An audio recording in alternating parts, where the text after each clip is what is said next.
Qaranglar, 20 ming so'm bilan Urganchdan Nukusga aynan mana shunday poyezdda bemalol borib kelsangiz bo'ladi. Poyezdning sharoitlari, ham barchasini sizlarga qisqacha tushuntirib o'taman. Assalomu alaykum og'a. Assalomu alaykum. Aynan mana shu yangi qo'ygan poyezdlar, reyslar bugundan qo'yiladi asosan. Bugundan qo'yiladi. Shu to'liqroq ma'lumot bersak kichik Bugun Urganch Nukus poyezdi qo'yiladi. Xudo xohlasa bugundan yuradi. Yurish vaqti soat 15:30 da, Nukusga kirish vaqti 18:50 ga boradi. Har kuni yuradi. Sharoitlarni chiqib qoldi, qulaylik. Poyezdlar hammasi bor. Qish paytida issiq, yoz paytida salqin, konditsioner ishlaydi. Televizorlari ham bor. Hamma sharoiti bor ekan. Hamma sharoiti bor. Shu o'zimiz obishni uning poyezdlari narxi bor. Lekin farqi menda o'tirib ketadi ekan. O'tirib ketadi, sida o'tirib ketadi. Puli 20 ming so'm hozircha. Hozircha 20 ming so'm mana.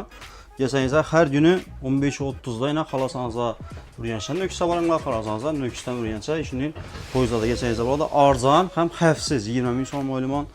Dumzor gap. Ayniqsa talabalar uchun Nukusda ishlaydigan xodimlarimiz uchun 20 ming so'm sharoitlari ham, komfortlari ham hamma o'zina yarasha mos, xullas zo'r sharoitda kelib ketaverasizlar. Hojatxonasi hamma narsasi bor, qulayliklar hamma narsasi zo'r, xullas televizorina. Bemalol kelaverasizlar. Videoni esa Nukusda ishlaydigan, o'qiydigan hammadan sanaza tarqatib qo'yinglar. Hozircha narxi 20 ming so'm, keyinchalik o'zgarishi mumkin, lekin undan qiyomatda o'zgarmaydi.